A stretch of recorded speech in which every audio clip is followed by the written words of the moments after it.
buckle up, folks, because today we're going deep diving into a book chapter. Oh, this is gonna be good. Yeah, it's like nothing you've ever seen before. Okay, color me intrigued. It's like, imagine, if you can, like a mashup of a story, poems, and like random internet comments. All right, I'm starting to get the picture. Yeah, and like all seen through this like super cynical lens. Interesting. It's totally wild, a little overwhelming even. Okay, I'm hooked already. Yeah, to be honest, the plot itself is like pretty hard to follow. That's not always a bad thing. No, not at all. That's what makes it so fascinating. Trust me, it's a wild ride. We're talking moon conspiracies, philosophical tangents, and even a character, get this, named TBH, who, you guessed it, writes in a diary. TBH, like, to be honest. Yep, you got it. The author's not pulling any punches, huh? Not even a little. So, what's the game plan for this deep dive? Trying to unravel the plot. Nah, forget the plot. Okay, I like where this is going. This is more like we're on an archaeological dig, right? Yeah. Sifting through all the chaos for these like little nuggets of social satire. It's like buried treasure. I love that analogy. So we're not looking for a linear story, we're looking for those hidden gems of commentary. Right? Exactly. It's going to be a blast. Okay, so like right off the bat, we're hit with this super strange passage about, get this, moon rune languages. Mm-hmm. And these languages are like supposedly being overtaken by this new mind-to-mind communication tech. Okay, that's pretty out there already. Oh, it gets better. This tech, it was developed in Asia, apparently. But the way it's described, it's, well... Let me guess. Not exactly politically correct. You could say that. Yeah, there's this whole thing about an Asiatic plot to take over the world. Very blatant. Yeah. Thanks. Yeah, not great. But I think that's kind of the point, right? It definitely seems like the author is playing with fire here, using these really offensive stereotypes to make a point. Right, exactly. Like, it's obviously messed up, but I think it's supposed to be satire. Like, it's reflecting these real-world anxieties about technology, globalization, all that. Fears that have always been around but are just, like, amplified in our digital world. Makes sense. So like a distorted reflection almost, like a funhouse mirror held up to society's fears. That's a great way to put it.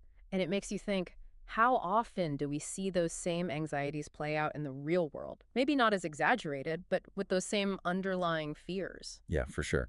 And you know, it's really interesting, like right after that, the author throws in this completely random bit about German idealism and communism. Wait, what? How did those even connect? I know, right? It felt so out of place. Like, what does Kant have to do with any of this? That's what's so fascinating about it, though. This jarring juxtaposition, it could be a commentary on how academic philosophy feels so irrelevant in the face of everything else going on. Like, who cares about these big philosophical debates when the world feels like it's falling apart? So it's another way the author's highlighting the breakdown of, like, traditional systems of knowledge and authority. Exactly. And we see this theme pop up again later in the section about bottles in Christmas tree literature, analyzed through a post-structural feminist framework. Bottles. Seriously. It sounds bizarre, I know. But basically, they're looking at how ideas about gender roles are, like, baked into our understanding of something as simple as a bottle. That's deep.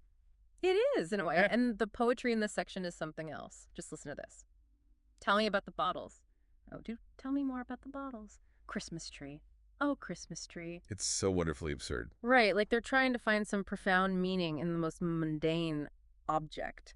So is the author mocking academics who overthink everything? Mm-hmm. Or is there a deeper critique of how we attach meaning to random objects, especially during the holidays? I'm not really sure. I don't think there's a right answer. That's the beauty of it. It's open to interpretation. I like that. It makes you think. For sure. And then things take an even weirder turn with this ASCII art space marine. And get this, the word penis is like right there in the design, out front and center. It's obviously meant to be funny, shocking even, but I also think it's a parody of those hypermasculine tropes we see so often in sci-fi and video games. Like taking this macho image and just making it ridiculous. Exactly, deflating the whole thing. Oh, no subtlety there. Okay, so next up, we stumble upon this dialogue between these characters talking about the Mosqueda Man and a missing Dr. Pavelier.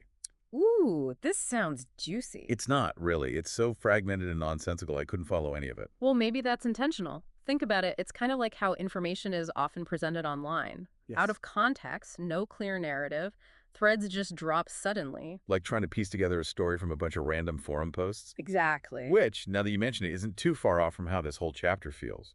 And speaking of disjointed voices, we got to talk about the diary entries from our friend TBH. Okay, yeah, those were something else. They're dark, cynical, often disturbing, like you're peering into the mind of someone who's just, like, completely disillusioned with the world. Even the name TBH feels deliberate. Like they're representing a specific online persona, someone who primarily communicates through internet slang and abbreviations. Yeah, and those entries are full of that, like, bleak humor you see in some corners of the internet. It's funny, but also unsettling. It makes you wonder, who is TBH really meant to represent? A specific generation, an online subculture. What does their voice tell us about the anxieties and disillusionment that this chapter is exploring? It's like the author is giving a voice to the unheard, or maybe the deliberately unheard. Those shouting into the void of the internet, their messages lost in all the noise. And then, just when you think it can't get any stranger, we reach the grand finale, Hit me. the Red Ropes of Mars. Ooh, I remember that part. It's insane. Like someone took all the crazy stuff about internet culture, social media, political correctness, and just dialed it up to 11. Yep. Okay, so we've got Sam Hyde, right? And he's being selected for verification, which is, well, it's an internet meme, hard to explain. I think I get the gist. Anyway, he ends up escaping to Mars, of all places, with Nick Rochefort and Charles. As you do. Right. And along the way, there were these lines like his bays and fams would be seasonally retweeted, bay and fam being like internet slang for girlfriend and family. So we're mixing internet slang with, what, a Martian escape story? Pretty much. Oh, and then there's this other line. Sex is not a Doctor Who role-playing game with an interracial game master. Okay, that's just wild. It's so over the top, so intentionally offensive, it's almost impossible to take seriously. And I think that's the point, right? It's using this absurdist humor to critique everything, like online echo chambers, the whole performative aspect of some social justice activism, the way language gets warped online. It's like a giant middle finger to the whole system. Maybe. Or maybe it's a desperate cry for help, but masked in this language of internet memes and shock humor. It's hard to say for sure. Either way, after all that, I'm not even sure where to begin. This chapter is dense. Yeah, it's like the author just threw all these pieces at us and said, good luck figuring this out. Like, there might not even be a complete picture. It's definitely a challenge.